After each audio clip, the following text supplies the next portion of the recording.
আসসালামু আলাইকুম আর রহমতুল্লাহ। সম্মানিত দিনী ভাই ও বোনেরা, আজকে আমি তোমাদেরকে জানাবো কোন আমলটি করলে বা কোন দোয়াটি পড়লে পরীক্ষার সময় তোমরা ভালো রেজাল্ট করতে পারবে। এছাড়াও তোমরা জিপিএ 5 পেতে পারবে এবং যারা চাকরির জন্য আবেদন করছো, চাকরির জন্য পরীক্ষা দিবে, তারাও এই আমলটি করলে আল্লাহ পাকের অশেষ রহমতে সবার মনের আশাটা পূরণ হয়ে যাবে এবং পরীক্ষায় ভালো রেজাল্ট করবে ইনশাআল্লাহ। সম্মানিত দিনী ভাই ও বোনেরা, যারা আমার চ্যানেলটির নতুন সদস্য, অবশ্যই চ্যানেলটিকে একটা সাবস্ক্রাইব করে দিবে, লাইক করবে এবং তোমাদের ভালো লাগলে একটা কমেন্ট করবে। প্রিয় ভাই ও বোনেরা, আমি যে আমলটি তোমাদেরকে আজকে শিখিয়ে দিব, মনোযোগ সহকারে শুনবে এবং তোমরা যদি এইভাবে পরীক্ষার সময় আমলটি করতে পারো, তাহলে দেখবে ইনশাআল্লাহ 100% তোমরা ভালো রেজাল্ট করতে পারবে এবং তোমাদের যে যে আশা নিয়ে পরীক্ষা দিচ্ছ, সকলের মনের আশাটা আল্লাহ পাক পূরণ করে দিবে ইনশাআল্লাহ। তো কিভাবে তোমরা দোয়াটি করবে বা আমলটি করবে, চলো আগে জেনে নেই।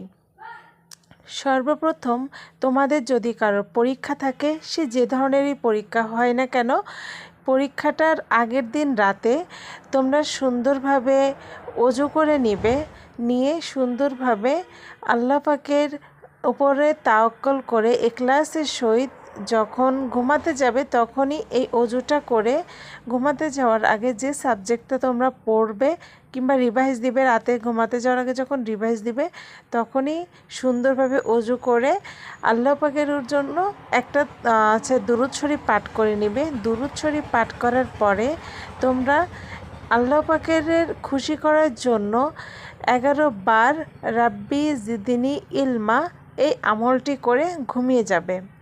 11 বার পরে আমলটি করে ঘুমিয়ে যাওয়ার পরে তোমরা আরও একটা আমল পরের দিন সকালে যখন পরীক্ষা দিতে যাবে, তখন সুন্দরভাবে ওযু করে 2 রাকাত সালাতুল হাজত নামাজ পড়বে।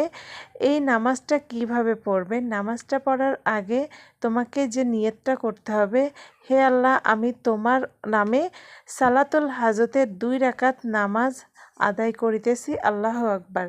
এটা বললে তোমরা সালাতুল হাজত নামাজটা পড়ে নিবে। নামাজটা পড়ে আল্লাহর কাছে দোয়া করবে পরীক্ষার জন্য, যেন ভালো রেজাল্ট করতে পারো এবং মনের আশাটা যাতে পূরণ হয়। এইভাবে নামাজটা পড়ে তোমরা পরীক্ষার জন্য বের হয়ে যাবে। জাস্ট 2 রাকাত নামাজ পড়ে বের হয়ে যে পরীক্ষার হলে যখন তোমাদেরকে প্রশ্ন দিবে, তখন প্রশ্ন আগে দেখবে না। প্রশ্ন না দেখে চোখ বন্ধ করে 3 বার দুরূদ শরীফ পাঠ করে নিবে। দুরূদ শরীফ পাঠ করার পরে তোমরা আবারও 10 বার রাব্বি জিদনি ইলমা, এই আমলটা রাব্বি জিদনি ইলমা, এই দোয়াটা তোমরা 10 বার পাঠ করবে। পাঠ করার পরে প্রশ্নের ভিতরে চোখ বন্ধ করে ফু দিয়ে বিসমিল্লাহ বলে প্রশ্নটাকে দেখবে। ইনশাআল্লাহ দেখবে যে তোমাদের প্রশ্নটা নিজেদের কাছে কতটা ইজি মনে হবে এবং আল্লাহ পাকের রহমতে তোমাদের প্রশ্নটা দেখলেই তোমরা মনে হবে যে এটা আমি এইমাত্র পড়ে এসেছি, এমন মনে হবে এবং রেজাল্টটাও তোমরা ভালো পাবে, ভালোভাবে পরীক্ষাও দিতে পারবে এবং সবার মনের আশাটা পূরণ হবে।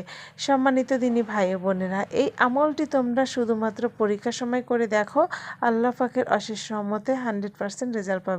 তো আজকের ভিডিওটি এই পর্যন্তই। ভালো লাগলে একটা লাইক, কমেন্ট ও সাবস্ক্রাইব করে পাশে থাকবে এবং যদি তোমাদের উপকারে হয়, অবশ্যই আমাকে কমেন্ট করে জানাবে। আজকে এই পর্যন্তই। আল্লাহ হাফেজ।